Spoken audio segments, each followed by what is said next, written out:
Fala galerinha que vai fazer o concurso da Polícia Militar de Pernambuco. Pessoal, sejam bem-vindos aqui ao meu canal, tá? Canal aqui do professor Giovanni Dias. E nessa primeira aula eu tenho uma missão bem interessante para vocês. Primeiro, quem não me conhecer, me conheça na minha rede social, no meu Instagram, tá? Meu nome é esse nome mesmo aqui, estranho, tá certo? Diferente, ó. Você vai pegar meu Instagram lá, Giovanni Dias Carvalho. Giovanni Dias Carvalho, tá bom? Então quem não me conhece ainda, me siga no Instagram e se inscreva no canal, tá? Para ajudar aí, até mesmo compartilhar esse conteúdo com outras pessoas, tá? No concurso da Polícia Militar de Pernambuco, o pós-edital, vou lançar muitas coisas boas aí para vocês, sobretudo cursos e apostilas voltadas para o concurso especificamente, beleza? Na aula de hoje eu tenho uma missão muito especial, é resolver a prova anterior, tá? A prova de 2018 para vocês. Só isso, né? Missão simples aqui, resolver a prova de 2018 para vocês. Então vamos lá. A prova de 2018, tá? Ela veio a partir da questão 46, a parte de direito constitucional. Então a gente vai resolver a partir daqui, é claro, tá? Vamos lá, da 46 até a 60. E veja, galera, esse aulão, na verdade, é um aulão rápido, tá? Não vou passar para vocês tudo sobre o direito constitucional, mas a gente vai resolver aqui como se estivéssemos resolvendo na hora da prova, tá? Então vai ser uma aula rápida, para que você saiba rapidamente pegar os gatilhos sobre constitucional. Então vamos lá. Primeira questão aqui, tá? 46, porque é na ordem que está lá na prova, mas nós temos sobre os direitos e deveres individuais e coletivos, o artigo 5º da Constituição Federal de 1988 assim prevê: todos são iguais perante a lei, sem distinção de qualquer natureza, garantindo-se aos brasileiros e aos estrangeiros residentes no país a inviolabilidade do direito à vida, à liberdade, à igualdade, à segurança e à propriedade. Partindo desse pressuposto, analise as assertivas a seguir. Vamos lá. Embora a Constituição direcione os referidos direitos apenas aos estrangeiros residentes no país, há consenso no ordenamento jurídico brasileiro de que esses direitos também valem igualmente para os estrangeiros que se encontram em território nacional, mesmo que não residam no Brasil. Certo, galera, ok. Tá? Há consenso de que esses direitos não são apenas para os brasileiros e estrangeiros que tenham residência no Brasil. Tá? Porque esse residente, ele leva a entender que vai ser aplicado apenas aos estrangeiros que tenham residência no Brasil e não. Tá? Ainda que o estrangeiro não tenha residência no Brasil, ele tem direito à vida, à segurança, à liberdade, à propriedade e etc. Beleza? Então, bem tranquilo, certo? Segundo, o direito à liberdade delimita-se pela liberdade física de ir e vir, não abrangendo a liberdade de pensamento. Errado. O direito à liberdade é um direito à liberdade amplo, tá? Tanto o direito de ir e vir, tá? O poder entrar e sair dessa sala, quanto o direito também de pensamento.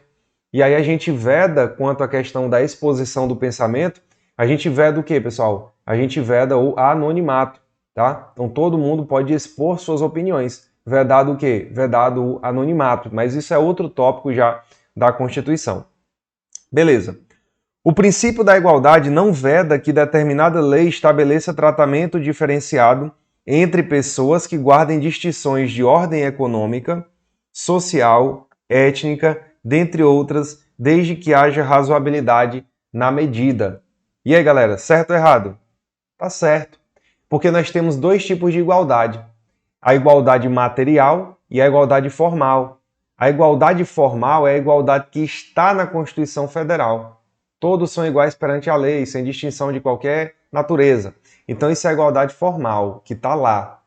Igualdade material é quando eu igualo os desiguais, eu trato os desiguais com desigualdade para igualá-los ao máximo com os iguais. E aí é onde entram as ações afirmativas, as cotas para negros, para índios, para pessoas que vêm de escola pública, tá? Isso aí é igualdade material, beleza?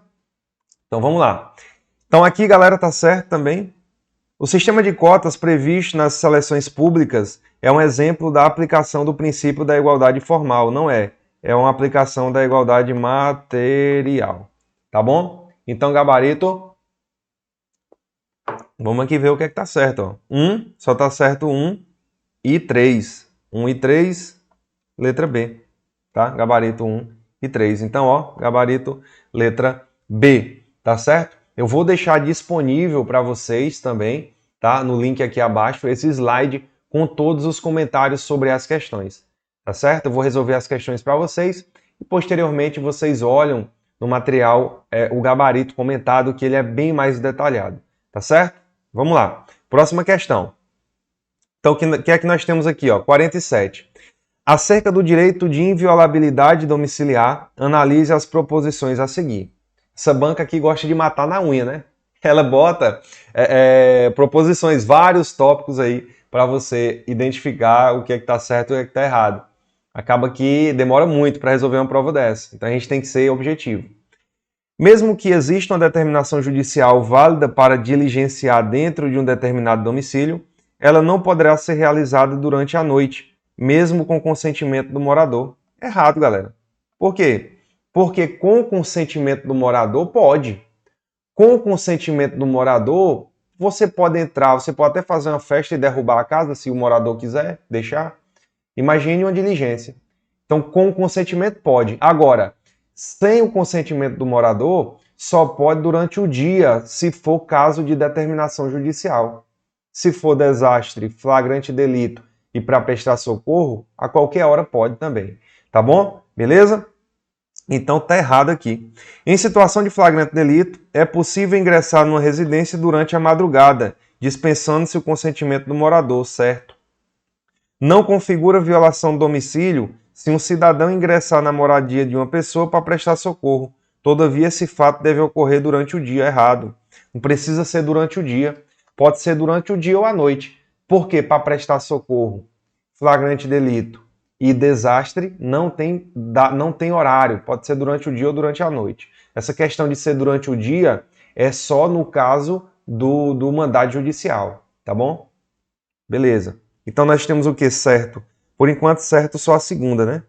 Em caso de desastre é possível ingressar a qualquer hora do dia ou da noite em residência para prestar socorro, certo também. Então 2 e 4, gabarito letra E. Olha aí, gabarito letra E. Tá? Prova anterior da Polícia Militar de Pernambuco. Tem dificuldade? Tem. Para quem não estuda, tem. Para você que está estudando, não vai ter. Tá bom? Então gabarito E. E aí no material está comentado aqui, ó. Tá? Direito Constitucional, no material tá tudo comentado aí para vocês. Beleza? Vamos lá, 48. Sobre a desapropriação expressamente prevista no capítulo dos direitos e deveres individuais e coletivos da Constituição Federal de 1988, assinale as assertivas a seguir. Vamos lá, analise, né? Assinale, na verdade, é isso mesmo. Mas era para ser analise, né? Mais certo. A desapropriação de imóvel utilizado para o cultivo de substâncias psicotrópicas tem como finalidade a necessidade pública. Eu vou explicar para vocês isso aqui detalhadamente. Na desapropriação por necessidade pública, haverá justa e prévia indenização em dinheiro. Na desapropriação por interesse social, haverá justa e prévia indenização por dinheiro. Na desapropriação por utilidade pública, haverá justa e prévia indenização por dinheiro. Vamos entender isso aqui, galera, aqui, ó. O que é que está correto? Vamos lá. Gabarito letra B. Por que o gabarito é a letra B? Apenas 2, 3 e 5. Nós temos a desapropriação por necessidade, interesse e utilidade pública. Necessidade pública, interesse público, utilidade pública. Tá certo? Então, ó, necessidade pública, interesse público ou social, tá? E utilidade pública. Beleza. Desapropriação. Aqui é o seguinte, você tem uma casa, tá? Numa rodovia, próximo à rodovia, e eles vão duplicar essa rodovia, meu amigo. Quando o Estado vai duplicar a rodovia, o Estado diz assim, ó, perdeu, Playboy. Ah, mas eu gosto da minha casa. Não quero saber. Eu vou desapropriar você por uma necessidade e utilidade pública, tá bom? Então sai da casa porque eu vou estender a rodovia. E a sua casa está justamente onde vão passar os carros, tá? Eu vou duplicar essa via. O que é que você vai fazer? Você só chora. Agora, você tem direito à indenização? Tem. A indenização vai ser justa e prévia em dinheiro. Então tem que ser em real, ó. Tá? Em real, tá? Então pode ocorrer essa desapropriação. Agora, quando eu falo no caso de desapropriação para imóvel utilizado para o cultivo de substância psicotrópica, com a finalidade de necessidade pública, eu não estou falando, galera, desse tipo de desapropriação. Eu estou falando aqui, eu estou bebendo um cafezinho aqui, ó, tá? Dando aula, né? Melhor coisa. Eu estou falando aqui nesse sentido, nesse caso específico, é uma espécie de punição. Não é uma desapropriação por necessidade pública, tá? Desapropriação por necessidade pública é quando o interesse público ele se sobressai sobre o particular para a utilização daquele bem, daquele imóvel. E quando eu falo de desapropriação por conta de substância psicotrópica, você está com um pé de maconha lá na sua casa, eu não estou falando da desapropriação por necessidade pública, tá? Então, por isso que a 1 está errada. E aqui eu detalho, né, no material, né, eu detalhei para vocês, tá? Vai estar detalhado para vocês aí. Mas é basicamente isso. Quando há uma punição por algo que você fez, não é desapropriação por necessidade pública. Tá certo? Beleza?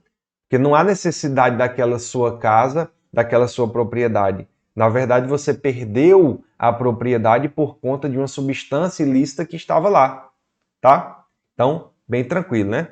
Vamos lá. O que nós temos mais aqui? 49. Falei que ia ser rápido, né? Eu falei que ia ser rápido. Tá sendo. Então, vamos lá. 49. Sobre a instituição do júri popular, prevista na Constituição de 1988, analise os itens a seguir. É assegurada a plenitude de defesa. Certo, é. É assegurada a publicidade das votações. Não é. Por quê? Porque, na verdade, quando eu falo de júri na Constituição Federal, o júri ele é sigiloso. Então, sigilo das votações. Não é publicidade de votação, é sigilo. É assegurada a soberania dos vereditos. É também, tá? É assegurada a soberania dos vereditos. Também, tá certo.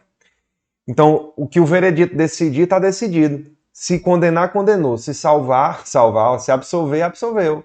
Tá? Condenação ou absolvição. Compete ao júri o julgamento dos crimes dolosos contra a vida, certo? Então, 1, 3 e 4. Onde é que nós temos aí? 1, 3 e 4, letra C. Tá? Gabarito, letra C. Então, em vez de publicidade, nós temos o que, galera? Sigilo. Não confunda. Então, não confunda aí publicidade com sigilo. Tá certo? Beleza? E aí, cuidado, porque aqui é plenitude de defesa. Não é especificamente letra de lei ampla, defesa e contraditório. Aqui é plenitude de defesa. Tá bom? Então, plenitude de defesa, sigilo das votações, soberania dos vereditos e a competência para julgamento de crimes dolosos contra a vida. É tanto que, em regra, ainda que seja um crime militar, se for um crime de um militar contra um civil e esse crime for um crime doloso contra a vida, ele vai para a esfera o quê? Ele vai para a esfera do júri, ele vai para o tribunal do júri, salvo em algumas situações específicas do Código Penal Militar, tá bom? Então, beleza, vamos lá. Tá, gabarito letra C. Letra C. Vamos lá para 50. Sobre crimes previstos no capítulo dos direitos e deveres individuais e coletivos da Constituição Federal, analise as proposições a seguir. O crime de tráfico ilícito de entorpecentes é imprescritível. Galera, tráfico ilícito de entorpecentes não é imprescritível. Cuidado, nós temos os crimes imprescritíveis, ó. Nós temos aqui os crimes que eles são, ó, imprescritíveis e inafiançáveis, tá? Nós temos os crimes que eles são insuscetíveis de graça ou anistia e inafiançáveis, tá? Inafiançáveis. Então, o que acontece aqui, ó? Quais são os crimes imprescritíveis e inafiançáveis? Você lembra de ração. Lembra de ração. O que é ração, galera?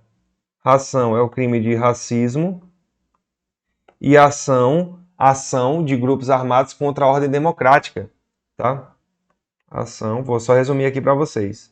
Contra ordem democrática, o Estado de Direito, entendeu? Então, 2 crimes inafiançáveis e imprescritíveis. Falou em crime imprescritível, tem que ser um desses 2, o racismo e ação, tá? Então vamos lá. E crimes insuscetíveis de graça ou anistia e inafiançáveis. Nós temos o 3TCH. Quais são esses crimes? Crime, terrorismo, tá? Terrorismo, crime de tráfico de drogas, tá? Crime de tortura e os crimes hediondos, tá? E os crimes hediondos. Então nós temos aí essa divisão, não vai confundir na hora da prova, tá? Isso aí foi cobrado, prova PMPE, tá? Então, tráfico ilícito não é imprescritível, ele é inafiançável, tá? Insuscetível de graça ou anistia. O crime de racismo é inafiançável, tá certo, é inafiançável.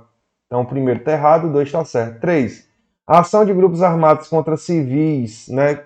Ação de grupos armados civis contra a ordem constitucional e o Estado democrático, que eu acabei de falar, não constitui crime previsto expressamente na CF 88, posto que a Constituição somente prevê como crime a ação de grupos armados de natureza militar. Esses grupos armados, eles podem ser grupos armados de natureza civil ou militar, tá? Pode ser civil ou militar. Então tá errado aqui também o terceiro. O crime de terrorismo é imprescritível, tá errado também, tá? Porque terrorismo não é imprescritível, ele é inafiançável e insuscetível de graça ou anistia. Então apenas item 2 está correto, tá? Gabarito letra A. E aí, galerinha? Tá difícil essa questão, o item 1 tá errado, tá certo? Tá errado. Por quê? Porque ele não é imprescritível. O item 2 está certo, né? Porque ele fala aqui do racismo, crime de racismo é inafiançável, tá certo? Ele é inafiançável e imprescritível, tá? Item 3 tá errado, porque, civis ou militares, tá? E item 4, terrorismo é inafiançável e insuscetível de graça ou anistia, não é imprescritível, tá? Então, gabarito item 2 apenas. Veja que foi a última prova da Polícia Militar de Pernambuco. Galera, vai ter um material show para vocês, tá? No pós-edital aí da PMPE. Aguarda que você vai gabaritar tudo que vem acerca do direito, tá certo? Que eu acredito que não vem mais só constitucional, tá bom? Eu acho muito difícil vir só constitucional, como veio aí no edital anterior. Então fique esperto aí que vai ter coisa boa. Vamos lá.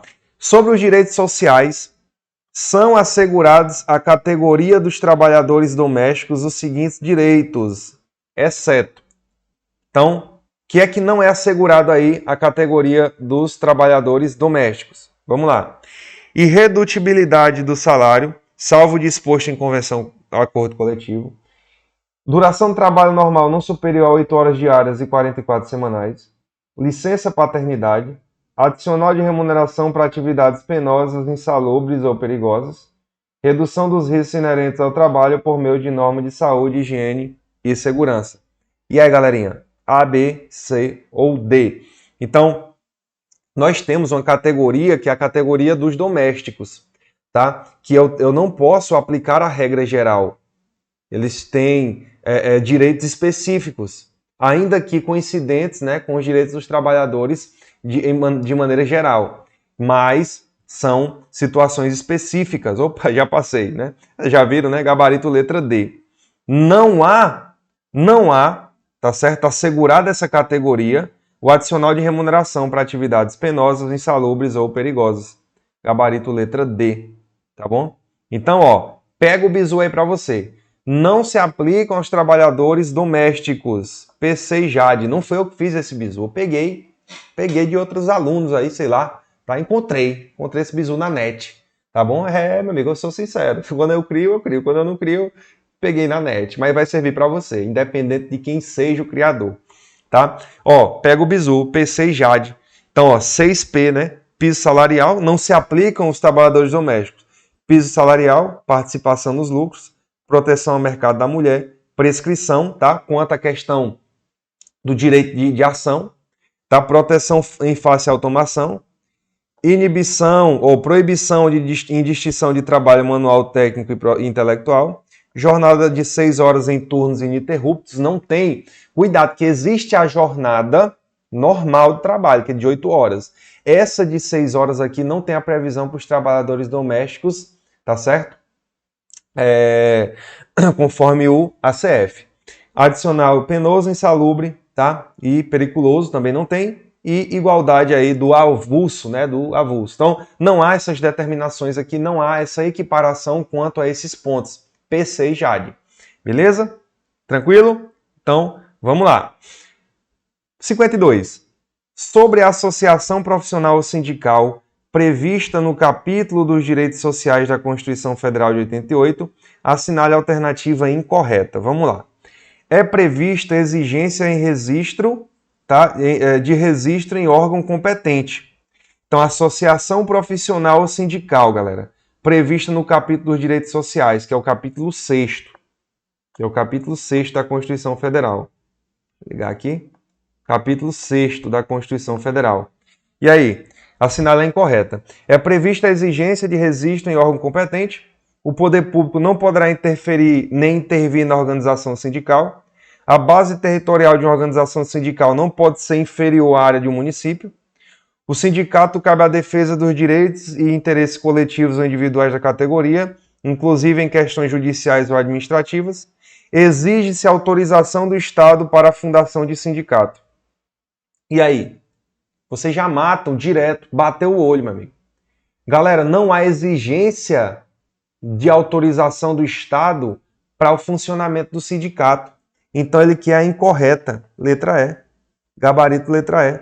A lei não poderá exigir autorização do Estado para a fundação de sindicato. Agora, a lei, ela pode exigir o quê? Registro no órgão competente, vedados ao poder público a interferência e a intervenção na organização. Então, o registro tem que ter. Tem que ter o registro. Agora, a autorização por funcionamento não, é diferente, tá? São pontos diferentes aí. Beleza? Ainda sobre a associação profissional ou sindical prevista no capítulo dos direitos sociais da Constituição Federal de 1988, assinale a alternativa incorreta. A CF de 88 discorre sobre duas formas com naturezas distintas de contribuição dos trabalhadores. Uma fixada pela Assembleia Geral e a outra prevista em lei. Então, a CF discorre sobre duas formas de natureza distinta de contribuição.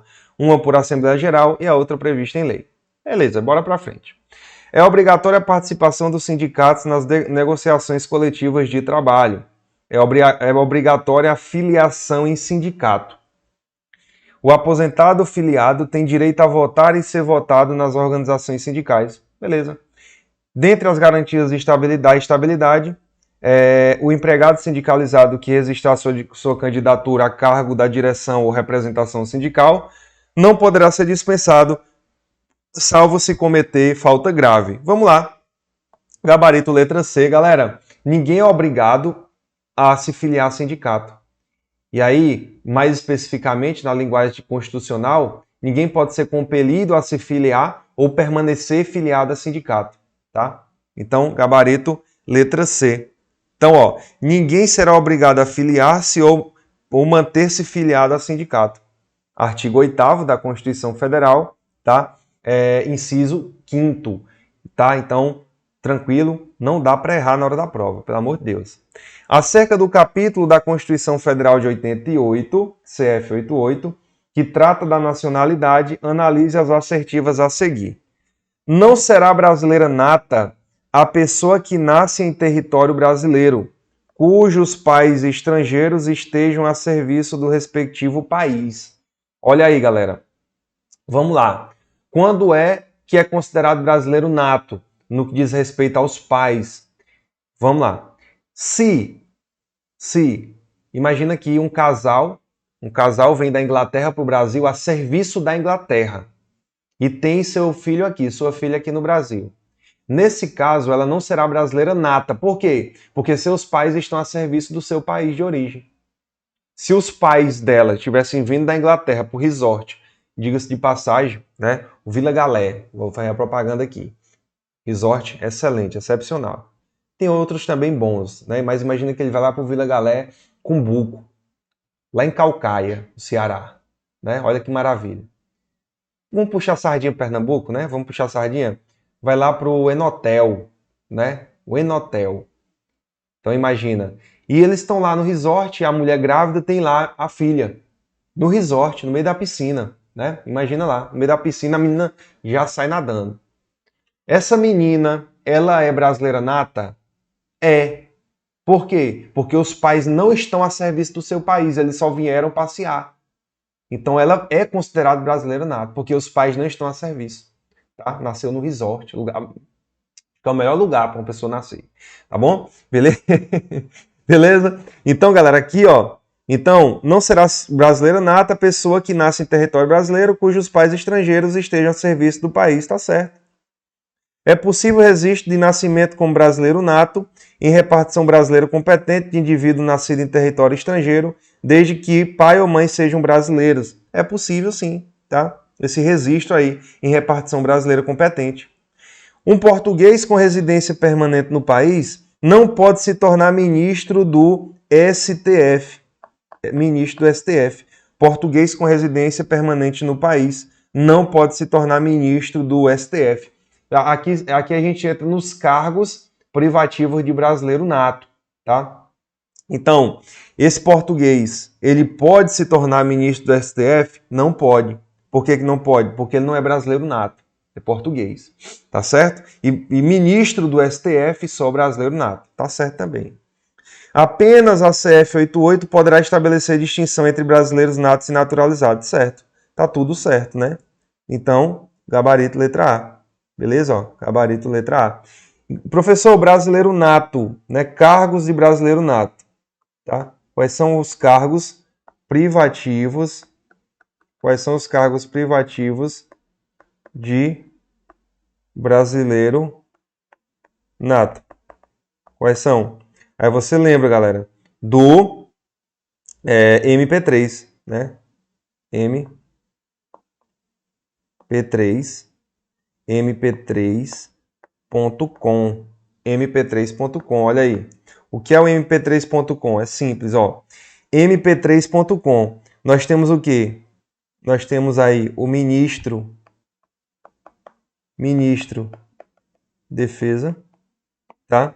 O ministro de Defesa. P3 são os presidentes. Presidente de quê?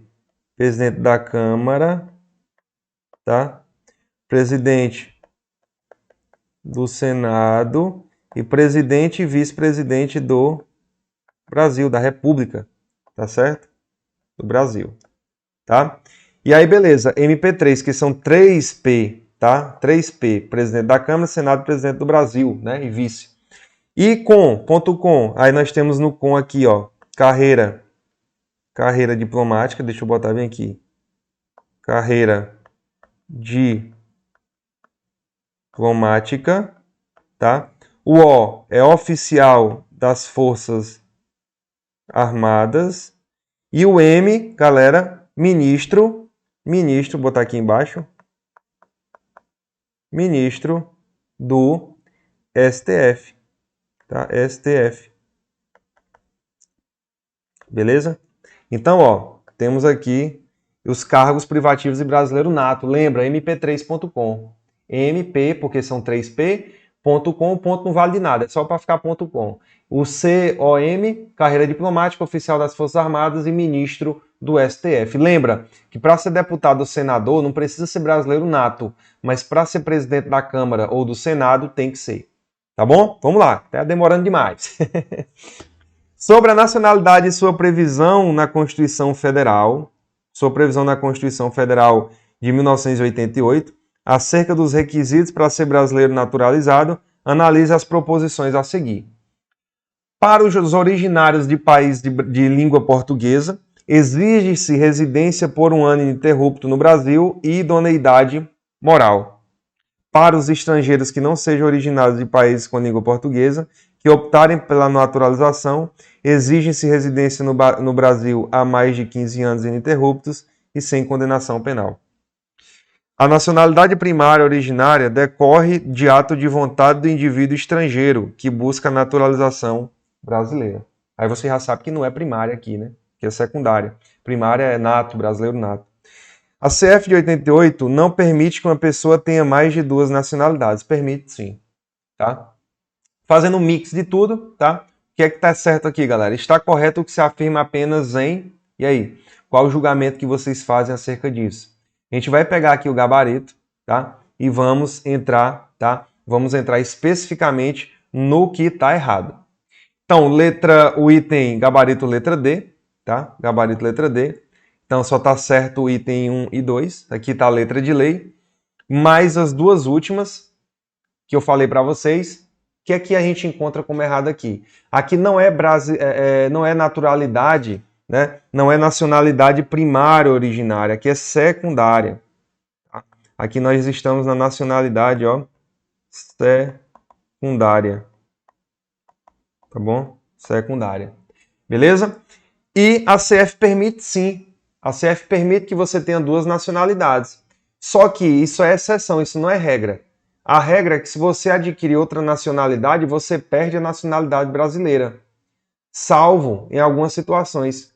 Como, por exemplo, o reconhecimento da nacionalidade estrangeira, tá? Pelo país estrangeiro. O reconhecimento automático. Ou quando há a obrigação de obter a nacionalidade do país estrangeiro para que você permaneça no local. Então aí mantém-se também a nacionalidade brasileira. Então há essas hipóteses, tá certo? Então, ó, onde é que estão essas hipóteses, professor? Artigo 12, parágrafo 4º, tá certo? Beleza? Então, ó, originalidade primária ou originária, mesma coisa, não é opcional. Nasceu no BR, é BR, errado, tá certo? Então, por isso que tá errado aí, porque é uma espécie de secundária, tá? Nesse caso aqui, ó. Nesse caso específico, tá? Quando o estrangeiro ele quer ser brasileiro, aí e nós temos a naturalização. Beleza. Ó, já passou um pouquinho de meia hora, mas não tem problema, a gente vai terminar aqui nossa aula, tá? Resolvendo todas as questões o mais objetivo possível da prova anterior, tá certo? Vamos lá. Sobre a nacionalidade, analise os itens a seguir. Será declarada a perda da nacionalidade ao brasileiro que tiver cancelada sua naturalização por sentença judicial em virtude de atividade nociva ao interesse nacional. E aí, galera, é cancelada a nacionalidade do brasileiro que, por sentença judicial, é condenado por atividade nociva ao interesse nacional? É sim, né? Tá certo. Perfeito. Tá? É cancelada a naturalização aí por sentença judicial nesse caso. O brasileiro naturalizado perderá a nacionalidade brasileira ao adquirir pela lei estrangeira outra nacionalidade de natureza originária. Vamos lá, vamos ver como é que isso se comporta, porque nós temos as exceções. O brasileiro residente em estado estrangeiro, que por imposição de norma estrangeira adquire outra naturalização, como condição para a permanência em seu território, não perderá sua nacionalidade brasileira. E aí é o seguinte, às vezes você está na dúvida na questão, se a questão ela cobra a regra ou a exceção, você fica na dúvida. O item 3 está correto, né? O item 3 está correto, ó. Então, se está correto aqui, a gente vai para o gabarito e vê onde tem 3. Onde tem 3, ó. Tem 3 no C, D e E. Então, a gente já corta A e B. Já não pode ser A e B. Vamos ver a quarta. É possível que uma pessoa não tenha qualquer nacionalidade, uma vez não se enquadrar em nenhum critério estatal que lhe atribua nacionalidade. É possível que uma pessoa não tenha qualquer nacionalidade? Certo ou errado, galera? É possível. É possível uma pessoa que não tenha nenhuma nacionalidade. Então tá certo também. E aí, vocês marcariam o quê? Letra C, D ou E? A gente sabe que 3 e 4 estão corretos. E aí, vamos lá? Gabarito letra C. Né, galera? Por que letra C? Vamos lá. 1, 3 e 4. Primeiro, 1 tá certo. Por quê? Ó, cancelada sua naturalização por sentença judicial. Falei para vocês que estava certo. Tá bom? Já dava pra gente analisar a outra, né? Eliminar aqui também letra D, né? Ficaria só C ou E. Então fica só a segunda. Por que a segunda está errada? Porque a segunda ela fala de maneira genérica. Então, bancas trabalham de forma diversa nesse ponto aqui. A segunda ela fala de forma genérica. Ó. O brasileiro naturalizado perderá a nacionalidade brasileira ao adquirir pela lei estrangeira outra nacionalidade de natureza originária. Veja, a banca ela trabalha da seguinte forma. A gente tem que considerar as exceções. Então, a banca de vocês, tá?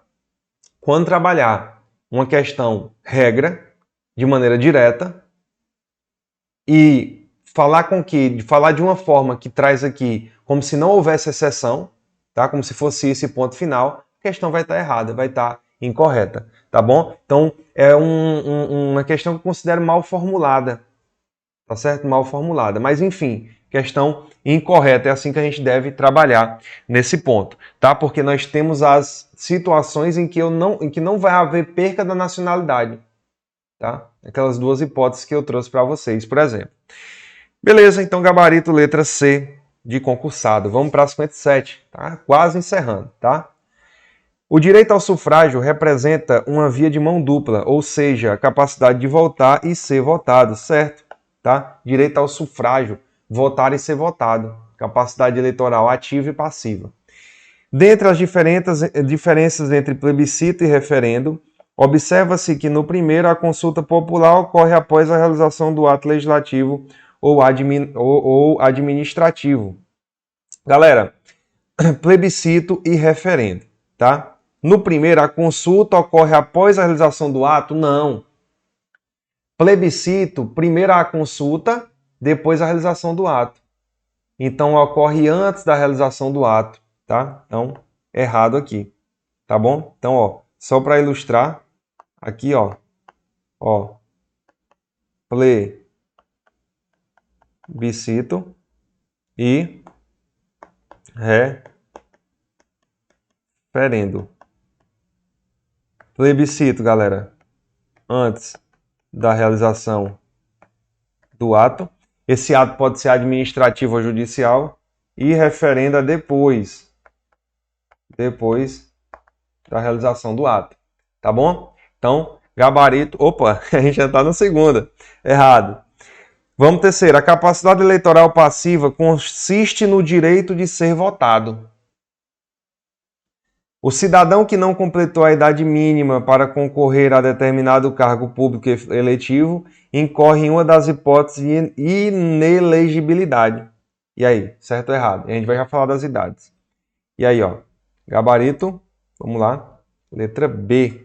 Então vamos ver o que é que está errado aí no item 2, tá?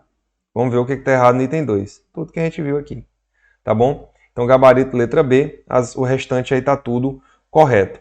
Vamos lá. Plebiscito, ó, antes, referendo depois, como eu falei para vocês. E quando eu falo de capacidade eleitoral, você tem que entender capacidade eleitoral passiva e ativa. Quem vota e quem é votado, tá? E não confunda, ó. Capacidade eleitoral ativa, eu botei para vocês. Direito de votar. Ativo, eu atiro. Lembra ativo? Lembra de atiro.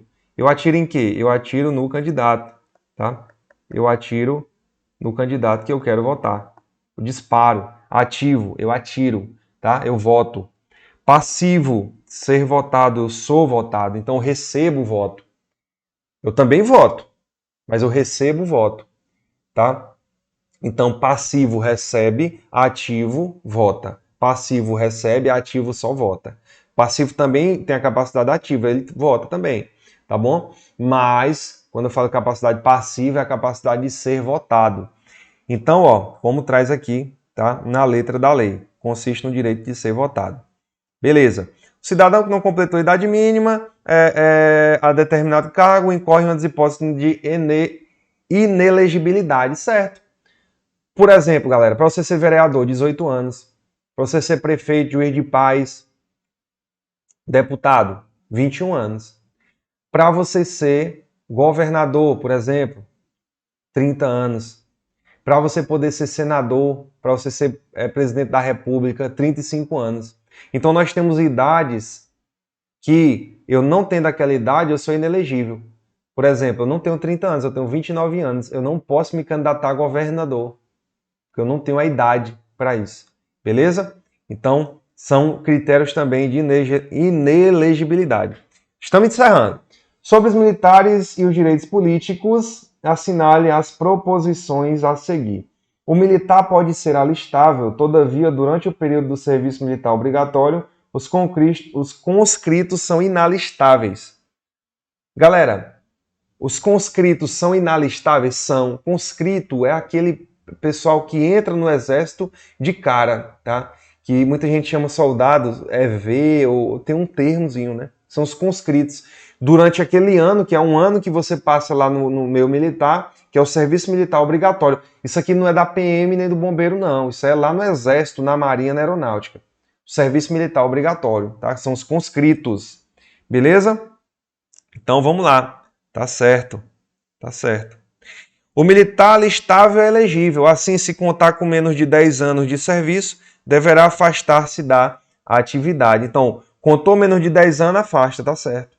O militar alistável é elegível. O militar que dá para alistar também dá para ser eleito. Por isso que você vê muito militar, tá? O militar aí, ainda que dá inatividade, mas eleito. Nosso presidente da República, por exemplo, é um militar da inatividade eleito aí, e dentre outros militares também eleitos. Se contar com mais de 10 anos, será agregado pela autoridade superior. Então é isso. Militar menos de 10 anos é afastado. Militar com mais de 10 anos é agregado, certo? O militar eleito passará automaticamente no ato da diplomação para a inatividade. E aí, galerinha? Quais estão corretos aqui? Gabarito nula. Por quê? O gabarito era para ser 1, 2 e 3, não tem. A banca, né, ela puxou para o gabarito, né, ser a letra A. Só o que acontece? O militar eleito passará automaticamente no ato da diplomação para a inatividade. Errado, tá? Errado.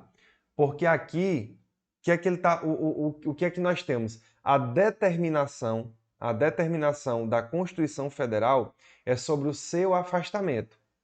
Sobre o seu afastamento, tá? Então, caso ele seja eleito, tá? No ato lá da posse, ele vai para a reserva remunerada. Então, a banca considerou essa inatividade e diplomação como um termo genérico para deixar a questão correta, o que não está exatamente assim na Constituição Federal. Então, por isso que foi nula aí essa questão, tá? Questão mal formulada. Então, ó, eu recomendo a vocês a leitura, tá? A leitura aqui para fixar direito constitucional no que diz respeito aos direitos políticos, tá bom? Beleza? Depois a gente fala com mais detalhes aqui, dá vontade de falar, entrar na lei, mas a gente está só na resolução de questões por enquanto. Vamos lá, 59. Penúltima. Sobre os partidos políticos e a previsão constitucional, observe que dispõe o parágrafo 1º do artigo 17 da Constituição Federal. É assegurada aos partidos políticos autonomia para definir sua estrutura interna e estabelecer regras sobre escolha, formação, duração de seus órgãos permanentes e provisórios e sobre sua organização e funcionamento e para adotar os critérios de escolha e o regime de suas coligações nas eleições majoritárias, vedada a sua celebração nas eleições proporcionais, sem obrigatoriedade de vinculação entre as candidaturas em âmbito nacional, estadual, distrital ou municipal, devendo seus estatutos estabelecer normas de disciplina e fidelidade partidária. O trecho em destaque demonstra que, atualmente, os partidos políticos podem se sujeitar às regras de coligação para as eleições proporcionais. Pode ter regra de coligação, galera, para eleição proporcional? Regra de coligação para eleição proporcional? E aí? Certo ou errado? Ele está querendo aqui, ó. Demonstra aqui. Não, né? Não. Aqui são para eleições o quê? Eleições majoritárias. Tá bom? Então, eleições majoritárias.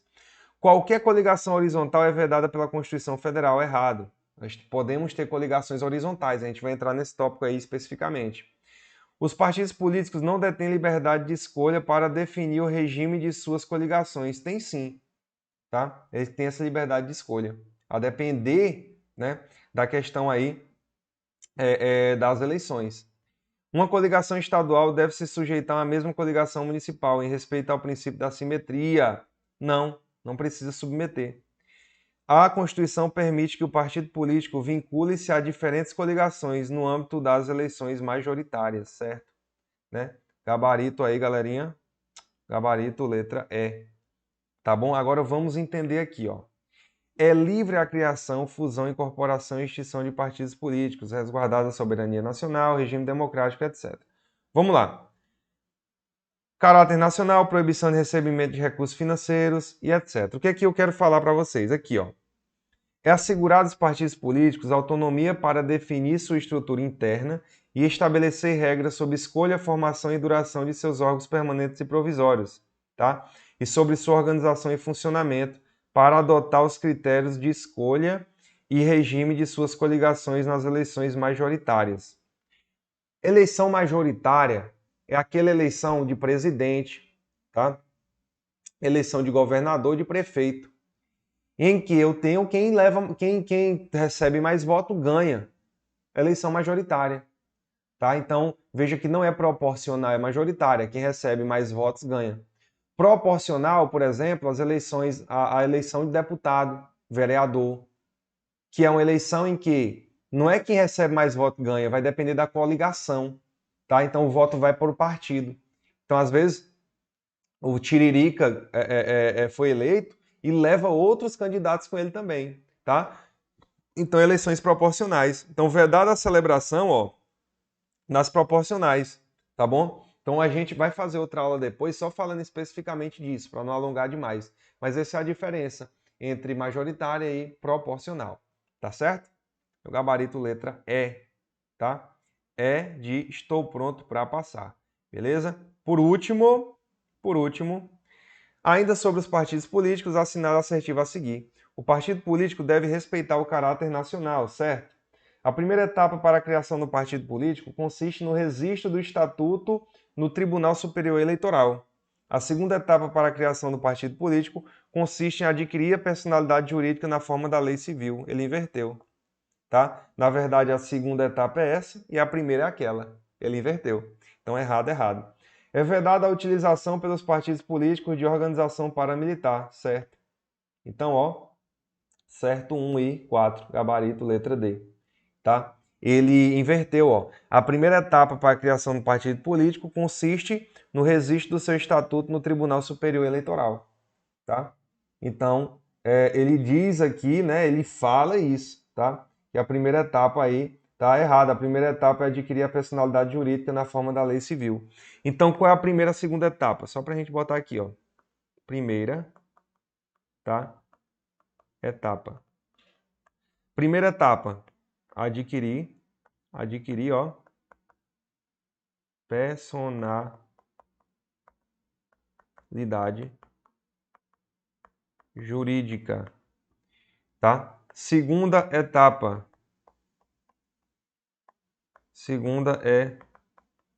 Etapa. O que é a segunda etapa, galera? Ó, registro